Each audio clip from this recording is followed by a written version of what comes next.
we talk about AI, it's not in the future. It's here. It's all around us. Obviously, all of us are using it on a continual basis. If you use Waze, you're on an AI platform.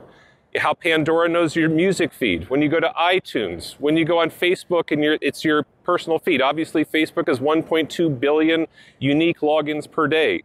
They're not humans in a back office driving that. It's an AI platform which is serving it up. And the important issue here is it's already greatly informed the customer experience. And so now your customers are starting to expect the same out of you. For medium-sized businesses, given that in this world today people don't really like to download apps anymore, the number of apps on your phone is actually trending down. People are spending more and more time on the apps that they are using. Right. They don't want to try the new apps. So what it means is that your presence inside of the apps that people are using becomes more and more important for you if you want to stay relevant on mobile. So many people are living paycheck to paycheck. And this is not necessarily just an unbanked or underbanked problem. We see the same thing with Mint. So half of our customers today in Mint spend more than they make every single month. And that's a fascinating stat because when you start to think about Mint, these are millennials, they're tech savvy, and they have to connect their bank to get any value from the product.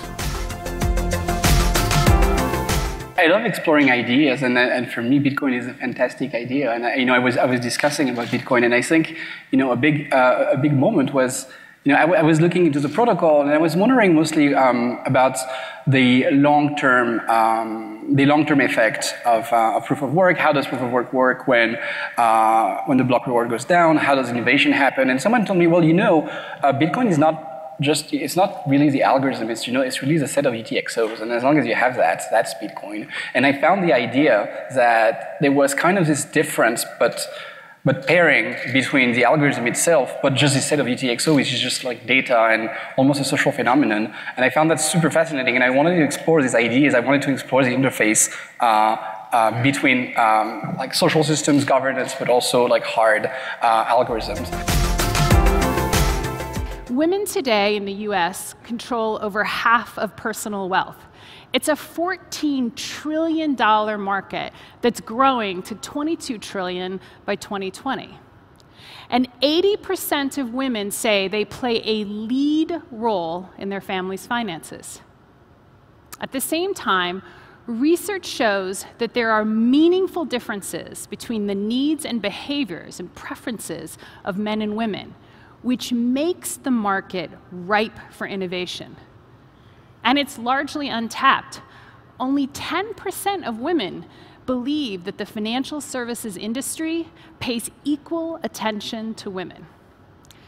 And at the same time, we have tools and technology, big data, analytics, machine learning, and other artificial intelligence applications that allow us to understand the differences of men and women in granular detail, so we can move away from the broad generalities that have often characterized our attempts to tap into this market, to be truly insightful.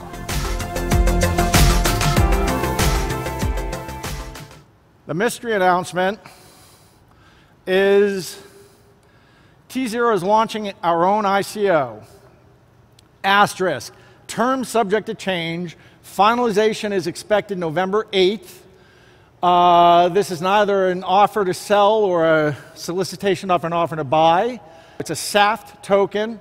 That's, for those of you in the ICO world, you know what that is, simple agreement for future tokens. It's being offered subject to Reg D, US accredited investors only. We're offering up to 500 million tokens, and we have a novel way of how these are going to be offered that will all be described on that November 8th. The pre-sale begins November 15th, and it runs until December 31st. We think this may be the largest ICO yet that comes to market.